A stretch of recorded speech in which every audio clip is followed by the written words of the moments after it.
আচ্ছা, লাস্টের ভিডিওতে আমরা দেখছিলাম হচ্ছে নেস্টেড ইফ এলস ইউজ করে কিভাবে আমরা হচ্ছে মানে ৩টা নাম্বারের মধ্যে ম্যাক্সিমাম নাম্বারটা বের করতে পারি। এটা ৪টা সংখ্যার জন্য করা যায়, কিন্তু ৪টা সংখ্যার জন্য একটু কঠিন হয়ে যায়, মানে নেস্ট অনেক বড় হয়ে যায়, ঝামেলা একটু। ২টা সংখ্যার মধ্যে করাটা তো কোনো ব্যাপারই না আসলে, সো ওটা মানে বাদই দিলাম। আচ্ছা, কিন্তু এই ৩টা সংখ্যার মধ্যে থেকে সবথেকে বড় সংখ্যাটা বের করার জন্য একটা স্পেশাল নিনজা টেকনিক আছে, যেটা হচ্ছে আমি কেবলমাত্র মাথায় আসলো কাইন্ড অফ। সো এইটা কি একটু আমরা চিন্তা করে দেখি। সেটা হচ্ছে এটা kind of pro gamer move, হ্যাঁ, যে এত মানে ভুগিচুগি করার দরকার নেই। এটা খুব মজার একটা জিনিস। এটার জন্য আমাদের কি লাগবে, আরো একটা ভ্যারিয়েবল লাগবে। বুদ্ধিটা কি, এটা তোমরা হচ্ছে কাজ করতে থাকলে দেখবা। আমি আর একটা ভ্যারিয়েবলের নাম দিলাম হচ্ছে এম, নামে একটা ভ্যারিয়েবল নিলাম এম। ওকে, আমরা একটা কাজ করলাম। ও তো ৩টা ইনপুট দিলই আমাকে, তাই না? ও হচ্ছে এ বি সি ডি, পার্টটা আগের থেকে আমি কপি করে রাখছি, যে ইন্টিজার এ বি সি আর হইতেছে percent D percent D percent D করে হচ্ছে ৩টা ইনপুট নিছে এ বি সি এর মধ্যে। আমি একটা কাজ করলাম, আমি প্রথমত ধরেই নিলাম এ সবার থেকে বড়। এটা আমার ফার্স্ট গেস। এ যদি সবার থেকে বড় হয়, তাহলে আমি একটা ফার্স্ট গেস অনুযায়ী আমরা লার্জেস্ট নাম্বারটা এম এর মধ্যে রাখবো। এইখানে একটা জিনিস আছে, এটাকে আমরা বলি হচ্ছে ভ্যালু ইনিশিয়ালাইজেশন। অর্থাৎ আমি এখানে ভ্যালু বলে দিলাম যে এম এর ভিতরে কি বসাইতে হবে। হ্যাঁ, এটা মানে মনে হতে পারে যে মান বসানো বা হইতেছে ভ্যালু জাস্ট ইনপুট করে দেওয়া, রিপ্লেস করে দেওয়া, এরকম কিছু, বাট এটার একটা আলাদা নাম হচ্ছে ভ্যালু ইনিশিয়ালাইজেশন, আমরা সি প্রোগ্রামিং এর ভাষায় বলি।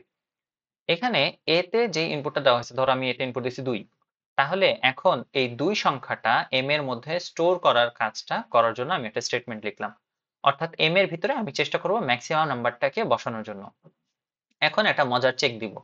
মজার চেকটা কিরকম, আমি বললাম ইফ, এখানে জাস্ট একটা কম্প্যারিজন হবে। কম্প্যারিজনটা কিরকম, আমরা চেক করব যে আমার এখন আমি জানি যে এ তো এখন সব থেকে বড়, তাই না? আমি জাস্ট এখন বি এর সাথে একটা চেক দিব যে এই এম সংখ্যাটা কি বি এর থেকে বড় কিনা।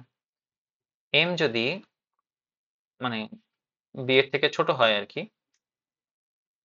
তাহলে সে কি করবে, এম যদি বি এর থেকে ছোট হয়, তাহলে ম্যাক্সিমাম নাম্বারটা আসলে কি হবে, কোনটা হয়ে যাওয়া উচিত। আমার তো ইনিশিয়াল গেস ছিল হচ্ছে এ সব থেকে বড়।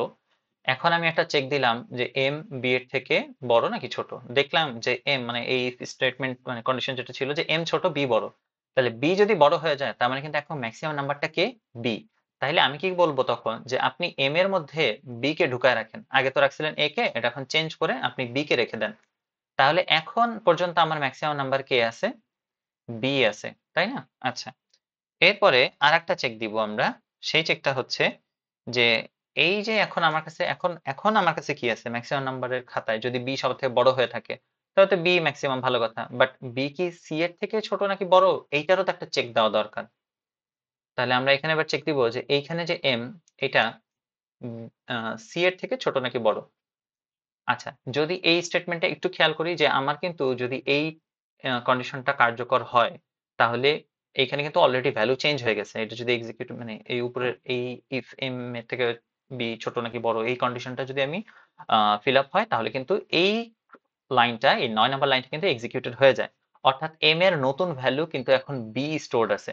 অর্থাৎ আমি এই ১০ নাম্বার লাইনে যখন চেকটা করতেছি, এই চেকটা কিন্তু আর এর সাথে হচ্ছে না, এই চেকটা সি এর হচ্ছে বি এর সাথে, কারণ বি অলরেডি চেঞ্জ হয়ে গেছে আর কি, গিভেন দ্যাট উপরের কন্ডিশনটা সত্যি। তাহলে উপরের কন্ডিশনটা যদি সত্যি হয়ে থাকে, তাইলে তো আমার এখন বুঝলাম যে এখন এম এর মধ্যে বি আছে। এখন চেক করতেছে যে এই বিটা সি এর থেকে ছোট নাকি বড়। এখন যদি এই কন্ডিশনটা সত্যি হয়ে যায়, যে দেখা গেল সি সব মানে সি হচ্ছে বি এর থেকে বড়, এমন এটা প্রমাণিত হবে না যদি এই কন্ডিশনটা সত্যি হয়। সরি, এখানে ভুলে একটা সেমিকোলন আসছে।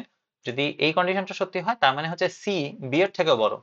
তাহলে এই এম এর মধ্যে আসলে কার থাকা উচিত, সি এর থাকা উচিত, কারণ এম হচ্ছে ম্যাক্সিমাম নাম্বার। তারপরে আমার ক্লোজ করে দিলাম আমি। এখন শেষ, বেসিক্যালি আমাদের প্রোগ্রাম শেষ। এখন জাস্ট আমরা প্রিন্ট করব। প্রিন্টে বসায় দিলাম, তারপরে হচ্ছে ফার্স্ট ব্র্যাকেট, ডাবল কোটের মধ্যে আমার হবে লার্জেস্ট নাম্বার। এই লাইনটা আমি একটু কপি করে নিয়ে আসি। largest number, printf largest number হচ্ছে এই লাইনটা কপি করে নিয়ে আসলাম। সি এর মধ্যে লিখবে, এখানে একটা বেশি আসছে, এটা ক্লোজ করে দিলাম। লার্জেস্ট নাম্বার হবে হচ্ছে এম, তাই না? কারণ আমার তো এম এর মধ্যে রাখছি আমি জিনিসপত্র। আর এখানে জাস্ট একটা রিটার্ন 0। এখন দেখি কি হয়। আমার মজার জিনিস আর কি, মানে এটা আমার কাছে খুবই ফানি লাগে প্রোগ্রামটা। 10, 15, 20 ইনপুট দিলাম, লার্জেস্ট নাম্বার 20। নাইস। আচ্ছা, আর একটা চেষ্টা করি আমরা। এটা হচ্ছে ধরলাম, এবার আমরা দিলাম 10, 15, 20 দিলাম, তো এবার দিলাম আমি 25, 30, 36 আর দিলাম 100। এটা সব থেকে বড় দাদা, এটা দিলাম 1, তাহলে 36 সব থেকে বড়। আচ্ছা, এই প্রোগ্রামটা কাজ করতেছে কিভাবে আমরা আবার একটু রিক্যাপ করি, এটা খুবই ইন্টারেস্টিং একটা জিনিস আসলে। প্রথমত আমরা ইনিশিয়াল গেস ধরেই নিছি যে আমাদের এ সবার থেকে বড়। তাহলে এ যদি সবার থেকে বড় হয়, তাহলে কি এই কন্ডিশনটা সত্যি হবে? আমরা একটা একটা করে ধরি যে এ যদি সবার থেকে বড় হয়, তাহলে প্রোগ্রামটার কোন স্টেপে কোন জিনিসটা কার্যকর হয়। এ যদি অ্যাকচুয়ালি সবার থেকে বড় হয়, তাহলে এম এর মধ্যে, এটা তো আপাতত আমি রাখলাম, তাহলে এম যদি সবার থেকে বড় হয়, তাহলে কি এই কন্ডিশনটা সত্যি হবে? না। তাহলে এইখানে এম এর মধ্যে যে এ ছিল সেটা এই থাকবে, এই জিনিসটা কিন্তু এক্সিকিউটেড হবে না, অর্থাৎ এম এর মধ্যে স্টিল এ থেকে গেছে। এখন আবারও চিন্তা করি, তাহলে এ যদি সবার থেকে বড় হয়, তাহলে কি এইটা সত্যি হবে? এইটাও সত্যি হবে না। তাহলে এম এর মধ্যে এখনো কে আছে? এই লাইনটাও তো এক্সিকিউটেড হবে না। তাহলে এম এর মধ্যে এখনো কে আছে? এই যে 7 নাম্বার লাইন যেটা এ, সেটাই। তাহলে আমার লার্জেস্ট নাম্বার কি হিসাব কি দেখাবে? এম দেখাবে, which is এ। আচ্ছা, এবার যদি বি যদি সব থেকে বড় হয়, তাহলে চিন্তা করি কি হবে। এখন আমি তো সবার থেকে বড় হিসাবে এ কে ধরে রাখছি। এরপর দেখা গেল বি এম এর থেকে আহ, মানে বি হচ্ছে এর থেকে বড়। যদি বি এর থেকে অ্যাকচুয়ালি বড় হয়, যেটা আমাদের ইনিশিয়াল গেস এখন, যে বি সবার থেকে বড়, তাহলে তো এই কন্ডিশনটা সত্যি হয়ে যাবে। তাহলে এম এর মধ্যে কে স্টোরড হবে? এম এর মধ্যে তখন স্টোরড হবে বি। এই লাইনটা এক্সিকিউটেড হইলো, 9 নাম্বার লাইন এখন এক্সিকিউটেড হইলো। তাহলে বি এখন আমার কাছে সব থেকে বড় সংখ্যা আছে, নাইস। এখন বি যদি অ্যাকচুয়ালি সবার থেকে বড় সংখ্যা হয়, তাহলে কি এই কন্ডিশনটা কাজ করবে? সি কি সবার থেকে, মানে সি কি বি এর থেকে বড় হতে পারবে?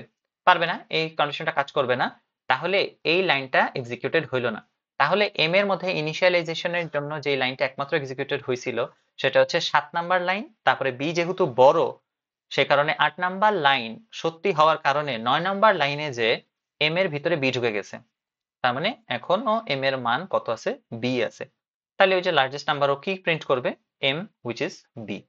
যদি সি সবার থেকে বড় হয়, তাহলে বোঝাই যাচ্ছে যদি সি সবার থেকে বড় হয়, তাহলে এই কন্ডিশন, আর এম এর ভিতরে তো এ আছেই, তাহলে এই কন্ডিশনটা কি সত্যি হবে?